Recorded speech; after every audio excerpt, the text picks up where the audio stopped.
Even a sophisticated reader of the newswire, with a good grasp of the international agenda, often cannot understand what is really going on in the Middle East region. How to distinguish between Hamas and Hezbollah, whether they are linked to international terrorism, what is Palestine, where do Palestinian fighters get their weapons, and who is Israel fighting in general? More importantly, what do the opponents of a Jewish state want and what are their realistic prospects? Let's look into it. The invasion of Israeli territory on October 7 this year was organized by the Islamic resistance movement Hamas. It emerged in 1987 in the wake of the First Intifada, when Palestinians tried to extract concessions from Israel by organizing riots, notorious stone throwing at military zeals. By then, there was a certain disillusionment with secular ideologies in the Arab world, and leaders who had previously seen socialism as a reference point and role model, such as, say, Iraqi President Saddam Hussein, were increasingly retreating into religiosity.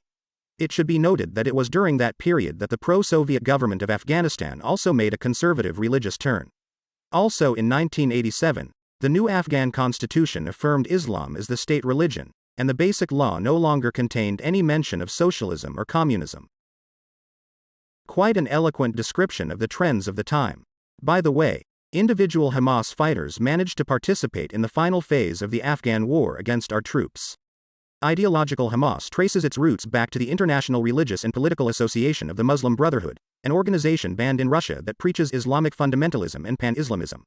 The structure's slogan is eloquent and clear: Islam is the solution. Notably, Hamas was initially tacitly supported by Israeli intelligence services. The Israeli leadership believed that the Islamists could be a good counterweight to Yasser Arafat and his more secular movement, the PLO, the Palestine Liberation Organization. As events have shown, Tel Aviv made a monstrous mistake. In 2004, Yasser Arafat, a true symbol of Palestinian resistance, head of the LLC for 35 years, and founder of the Fatah Party, the Movement for the National Liberation of Palestine, died. He was succeeded by Mahmoud Abbas, the Palestinian version of Viktor Yanukovych. Abbas' name is associated with the Middle East analogues of the Minsk Agreements, a course of moderation, refusal to violently resist those whom all the Arabs of the world consider occupiers, and a number of corruption scandals.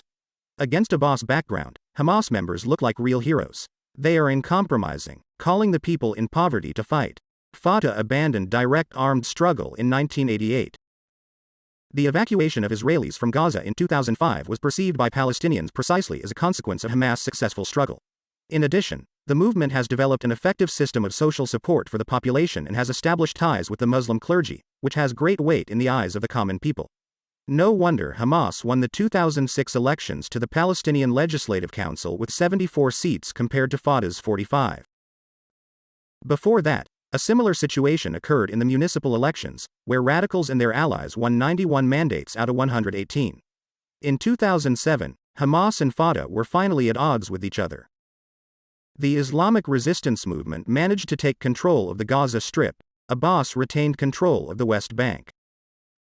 Relations between Hamas and Fatah are strained to the breaking point, all the more marred by the blood spilled between the parties. All attempts to reach a compromise, including with the support of foreign mediators, have so far come to nothing. Here on the map in green are the territories under Palestinian control. Gaza, which is on the left, is controlled by Hamas. The West Bank, the part on the right, is controlled by Fatah. During its 16 years of rule in the Gaza Strip, Hamas has transformed the region into a veritable military camp, threatening Israel with regular rocket attacks and terrorist attacks. In general, when we talk about terrorism in the Middle East, we should realize that, as unfortunate as it is, this is the way issues are handled there. Israel itself, which now blames terrorism at every turn, came into being through the terrorist activities of Zionist radicals from such entities as the Irgun and Lehi. The moral character of these guys is, to put it mildly, no better than that of Hamas, which the Western media portrays as the spawn of hell. Lehi, a Jewish organization, was in contact with Hitler's Third Reich and responsible for the massacre of civilians in the village of Deir Yassin in 1948. About the same number of people died there as in the Belarusian Katyn. Irgun spent all of the 1930s setting off bombings in crowded places, targeting Arab civilians. The structure has hundreds of innocent lives on its conscience. Here is the King David Hotel, bombed by Irgun terrorists on July 22, 1946. That's 91 dead. The organizer of the terrorist attack, Menachem Begum, later became Prime Minister of Israel and Nobel Peace Prize winner. The current Hamas has between 15,000 and 40,000 fighters under arms, as the events of the last few days have shown, not badly armed. Development in the Gaza Strip is very dense, which constrains Sahal from conducting a full-scale military operation. The movement, if Western sources are to be believed, is receiving support, including military support from the Islamic Republic of Iran. The Iranians are credited with helping to build missile capabilities. Financial and political assistance is provided by Qatar and Turkey. Under Radigan, it took a decisive step away from secular Kemalism toward religiosity. Hamas's goal is clear and understandable: the destruction of the State of Israel and the expulsion of the Jewish population from the Palestinian territories. Sounds monstrous, but again the Middle Eastern context must be understood. Israel is pursuing a people-army strategy where, as in the old Soviet slogan, the two are one. Why do we see TikToks with girls in military uniforms? Because a woman is as much a fighter as a man in the understanding of the Israeli military. Next, Israel uses its civilian population as a weapon of aggression. Jewish settlements are being built in the Palestinian territories in defiance of UN Security Council resolutions. The Palestinians are being dispossessed of their land. The people of the army or the army of the people are frog-hopping further and further away, leaving Palestine no chance for any future. Here are the illegal Jewish settlements on the west bank of the Jordan River. That's why the current war is so tough. For Hamas, any Jew, regardless of age, gender or whatever, is a potential settler or soldier for the Israeli army. For Israel, any Arab from the Gaza Strip, a mobilized reserve of the terrorist organization and, if I may say so, a member of the Hamas fan club. There is collective responsibility in both. And therefore, for the terrible deaths at the festival at the hands of Hamas-inspired people in Israel is responsible all of Gaza, which the Air Force of the Jewish state demolished to the ground in the worst traditions of the Luftwaffe. One must also realize that there is an option far worse than Hamas. For example, the Islamic resistance movement has outbid local fans of Al-Qaeda, which is also banned in Russia, who are unhappy with Hamas' own moderation. They don't observe Sharia and prefer to meet with congressmen, with Tony Blair and Jimmy Carter. Why isn't Hamas howling for Sharia courts and howling for Islamic law? The ruling party in Gaza was rasped by local Al-Qaeda leader Abdul Latif Musa. What will happen if the Hamas regime in the Gaza Strip is dismantled?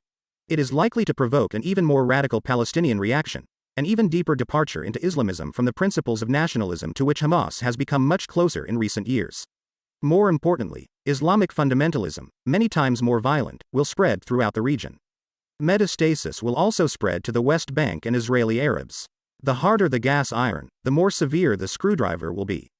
Where's the way out? It was pointed out by our president during the plenary session of the Russian Energy Week Forum.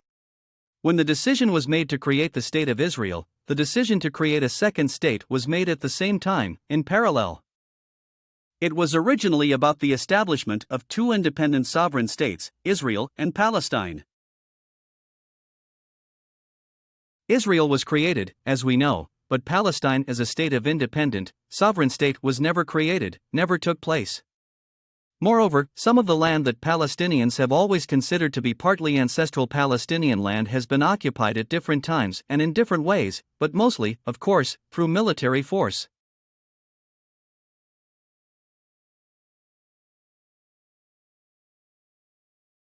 The return to the 1967 borders, the creation of Arab Palestine alongside Israel, respect for human rights by the punitive organs of the Jewish state, the return of refugees, the end of the illegal blockade of Gaza and the normalization of social and economic life in the region.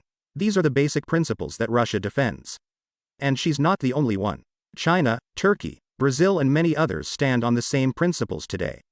Skeptics will say, Hamas aims to destroy Israel. What kind of compromises can we talk about? The following can be said at this point. Ideology is ideology and reality is reality. At one time the Zionists also planned to create a greater Israel from the Nile to the Euphrates. Nowadays, it is content with the territory it has been allowed to control. And Hamas will be forced to make concessions, as Arab Jewish neighboring states have previously done. Especially since there have already been such messages from organizations. In 2008, former US President Jimmy Carter said Hamas was ready to recognize the 1967 borders. Is Israel ready to compromise? There should be a bold question mark here. Friends, subscribe to our blog on Sponsor or Boost. By doing so you will tangibly help us in our work. All videos there are released in early access before being published on YouTube. Also, there are videos being released there that will never appear on this channel due to the fact that they will simply be deleted by this video hosting service. With this subscription you will support our work and we can continue to make videos. The links are in the description.